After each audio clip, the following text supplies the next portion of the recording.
जय जगन्नाथ मु गौतम पंडा रुहे हैदराबाद रे घर ओडिशा खटुची दादन मन टिके छन छन हौ कविता कहବାକୁ चेष्टा कले ठीक हेलानी तो रोचे कोम्पली एरिया रे जेटा कि नॉर्थ हैदराबाद सेठी रूम पाखरे गोटे होटल अछि डेकान जायका बोली देखुचंती इंटीरियर आउ लोकଙ୍କ पाखରୁ रिव्यू पाइली जे बहुत भलो होटल भलो खाइबा तेणु इंडिया रो नंबर 2 फूड क्रिटिक नंबर 1 अच्छे आम आयुष भाई आयुष छापरा आयुष तो जाने छापरा कि छापरा मत ठीक से जना ना जे जानी प्लीज कमेंट करके पूरा नाटा जनइब ठीक से सी जो निजक नंबर 1 क्रिटिक कहते ହେଇଥିବେ ବି ତ ନମ୍ବର 2 ପୋଜିସନଟା ମୁଁ ଗ୍ରାବ୍ କରି ବୋଲି ନିଜକୁ ଛାଡ଼ିଦେଲି ଆଉ ତ ଏମ୍ବିଏନ୍ସଟା ଏଭଳିଆ ଥିଲା ଠିକ୍ ଠାକ୍ ଥିଲା ଏଇଟା ଆରବିଆନ୍ ଥିମ୍ର ରେଷ୍ଟୁରାଣ୍ଟ ତ ଆରବିଆନ୍ ମାନେ ମୁସଲିମ କଣ୍ଟ୍ରିରେ ତଳେ ବସିକି ଖାଆନ୍ତି ଜେନେରାଲି ତେଣୁ ଏଠି ତଳେ ବସିକି ଖାଇବା ପାଇଁ ବନ୍ଦୋବସ୍ତ ଅଛି ଆଉ ଯେଉଁମାନେ ଧର ବୁଢ଼ା ଲୋକ ଅଛନ୍ତି ବୟସ୍କ ଲୋକ ଅଛନ୍ତି ଯିଏ ଉପରେ ବସିକି ଖାଇବ ତା ପାଇଁ ଉପରେ ବସି ବି ବନ୍ଦୋବସ୍ତ ଅଛି तो ऑर्डर करथिले चिकेन लॉलीपॉप 5 पीस लॉलीपॉप आसीगला चटुणी नारा टमाटो सॉस देइचंती दाम 220 मो शॉर्ट्स वीडियो रे भी मो कहिथिले 220 चिकेन को कौन करूचंती ये छाणी की रखी दउचंती बोले मु भाउची 2-3 दिन जेते दिन जाला ताको माल सरुनी सेते दिन जाला छाणी की रखुचंती सॉस रो बुड़ी की खाइला बेलକୁ भी ता मझिरे बास्नाटा जे आसुची କିନ୍ତୁ ପଇସା ଦେଇଛେ ଯେତେବେଳେ ଭୋକ ଜାଳରେ ଖାଇ ଦଉଛେ ଉପରେ ଟିକେ ଗୋଲମରିଚ ଗୁଣ୍ଡ ମରା ହେଇଛି ତା ଛଡ଼ା ଆଉ କିଛି ନାହିଁ ତେଣୁ 220 ଟଙ୍କାରେ ଏ ଯେଉଁ 5 ପିସ୍ କିଛି ଫାଇଦାଦାୟକ ନୁହେଁ ମୋ ହିସାବରେ ତ ଖାଇବା ଅତ୍ୟନ୍ତ ବେକାର ଥିଲା ତେଣୁ 10ରୁ ମୋ ରେଟିଂ ହେଉଛି 3 ତେଣୁ ଯିଏ ଏରିଆରେ ରହୁଛି ହାଇଦ୍ରାବାଦ ଆସୁଛି ଯଦି ଏପଟେ ବୁଲାବୁଲି ଏପଟେ ତ ଏମିତି ବୁଲାବୁଲି ପାଇଁ ଅଛି କେଦାରନାଥ ମନ୍ଦିର କି ଜଗନ୍ନାଥ ମନ୍ଦିର ଏପଟେ ଅଛି ତେଣୁ ଓଡ଼ିଆ ଯିଏ ଅଛି ଏପଟେ କି ଯିଏ ମୋ ଭିଡ଼ିଓ ଦେଖିକି ଆସୁଛି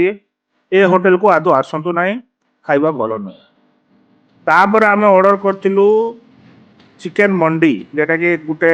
ହାଇଦ୍ରାବାଦୀ ଡିଶ୍ ନୁହେଁ ହାଇଦ୍ରାବାଦରେ ମଷ୍ଟଲି ବିକ୍ରି ହେଉଛି ପ୍ରାୟ ଆଜିକାଲି गली कंदी रेस्टोरेंट मंडी मंडी रेस्टोरेंट बोलिकी आरंभ हो गलानी इवन कि आम ओडिशा को भी माति गलानी आरबियन डिश चिकेन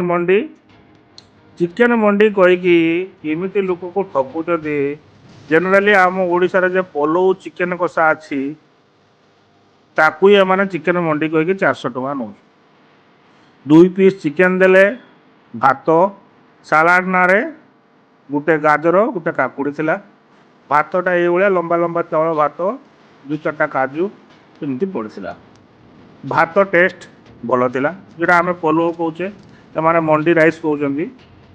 जोटा को ओडिया कंचा ओडिया भात आम जो पलौ भात कौचे से बिरियानी मतलब बासमती चाउल कर खाଇବା टेस्ट भल था rice coming to the chicken part same thing chicken को छणा है कि 3-4 दिन है बोधे थिला मोर जहाँ अनुमान 3-4 दिन भाया थिला फ्रिज रखिंट आउ जिते ऑर्डर आसूसी से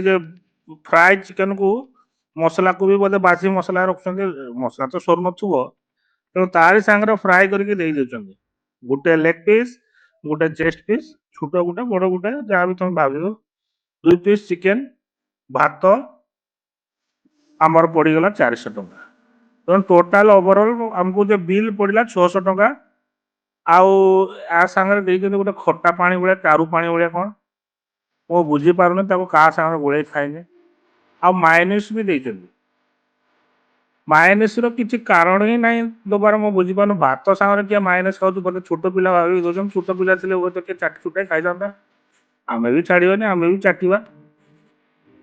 चिकेन किंतु भल नाला प्राइस हिसाब से बहुत हाई 2 पीस चिकेन भात को आम जब ओडिशा देखा 100-150 टका मिल जाऊ भाव एठी भी आमको मिल जाओ 100-150 टकर 140 टकर बिरियानी भी ये मिलूँ भल बिरियानी किंतु राइस हिसाब से देखा बोले रेटिंग जब कहवा एटा 10 ରୁ 5 ही मिले କାରଣ ରାଇସ୍ କ୍ୱାଲିଟି ଟିକେ ଭଲ ଥିଲା। ଏଇ ହଉଛି ଲୋକଙ୍କୁ କେମିତି ଠକେଇକି ମାନେ ବାହାରୁ ଚକାଚକ୍ କରିଦେଇଛନ୍ତି ରେଷ୍ଟୁରାଣ୍ଟକୁ, ଭିତରେ ଖାଇବା ଫମ୍ପା। ଆମ ଅଫିସ ଷ୍ଟାଫ୍ ବି 2-4 ଜଣ ଆସୁଛନ୍ତି ଖାଇତେ, ସିଏ ବି କହିଲେ ବହୁତ ଭଲ ଭଲ।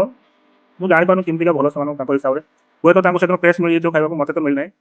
ଆଉ ଏ ହୋଟେଲର ଖାସିୟତ ହେଉଛି ଯେତିକି ମାନେ କଲେଜ ଗୋଇଂ ପିଲା, ମତଲବ ମୁଁ ବସିବା ଭିତରେ କେହି ଫ୍ୟାମିଲି ନାହାନ୍ତି, ସବୁ କଲେଜ ଗୋଇଂ ପିଲା ହିଁ ଆସୁଛନ୍ତି। କଲେଜ ପାଖରେ ହୋଟେଲଟା, କାରଣ ମ୍ୟାକ୍ସିମମ୍ କଲେଜ ଗୋଇଂ ପିଲା ଆସୁଛନ୍ତି ବସିକି ଖାଇବେ, ଟିକେ 6-8 ଜଣ ଗୋଟେ ପ୍ଲେଟ୍ରେ ବସିକି ଖାଇବେ, ମଜାମସ୍ତି କରିବେ, ସେଇ ହିସାବରେ ଆସୁଛନ୍ତି। ଆଉ କ'ଣ କହିବି ଏ ଭିଡ଼ିଓରେ, ଏଇଟା ହେଉଛି ଟୋଟାଲ୍ 600 ଟଙ୍କା ବିଲ୍ ହେଲା। ଖାଇବା ଭଲ ନଥିଲା, ତେଣୁ ଯେଉଁମାନେ ଏ ହୋଟେଲକୁ ଆସୁଛନ୍ତି ମୋ ତରଫରୁ ରେକମେଣ୍ଡ ନାହିଁ। ତଥାପି ଯଦି ଟ୍ରାଏ କରିବାକୁ ଚାହୁଁଛନ୍ତି ଟ୍ରାଏ କରନ୍ତୁ। ରହିଲି, ଜୟ ଜଗନ୍ନାଥ। ଆଉ ଭିଡ଼ିଓକୁ ଯେଉଁମାନେ ଦେଖୁଛନ୍ତି please like, share and subscribe. ଆଉ ଭିଡ଼ିଓକୁ ହାଇପ୍ କରିଦିଅନ୍ତୁ, ଯାହାଦ୍ୱାରା କି ଭିଡ଼ିଓର ରିଚ୍ ବଢ଼ିବ। ଦେଖା ହେବ ପୁଣି ନେକ୍ସଟ ଭିଡ଼ିଓରେ, ତେବେ ତକ୍ ସାଇନ୍ ଅଫ୍ ରହିଲି ମୁଁ। ଜୟ ଜଗନ୍ନାଥ। ଆଉ ଯିଏ ମାନେ ମୋର ଲାଷ୍ଟ ଭିଡ଼ିଓ ମୁଁ ଯେଉଁଟାକି ଆଇଡ଼ିଏ ବଲାରାମ ଜଗନ୍ନାଥ ମନ୍ଦିରଙ୍କ ଉପରେ ବନେଇଥିଲି, ଜଗନ୍ନାଥ ଦର୍ଶନ ପାଇଁ ଯେଉଁମାନେ ଯାଉଛନ୍ତି ପ୍ଲିଜ୍ ଭିଡ଼ିଓ ଦେଖନ୍ତୁ ଏବଂ ଜଗନ୍ନାଥ ଦର୍ଶନ କରି ଜଗନ୍ନାଥଙ୍କର କୃପା ପ୍ରାର୍ଥନା କରନ୍ତୁ, ଜଗନ୍ନାଥଙ୍କ ଆଶୀର୍ବାଦ ପ୍ରାପ୍ତ କରନ୍ତୁ। ସେ ଭିଡ଼ିଓକୁ ବି please like, share and subscribe କରନ୍ତୁ। ତେବେ ତକ୍ ରହିଲି, ଆଉ ଥରେ ପୁଣି କହୁଛୁ ସାଇନ୍ ଅଫ୍ ହେଲି। ଜୟ ଜଗନ୍ନାଥ।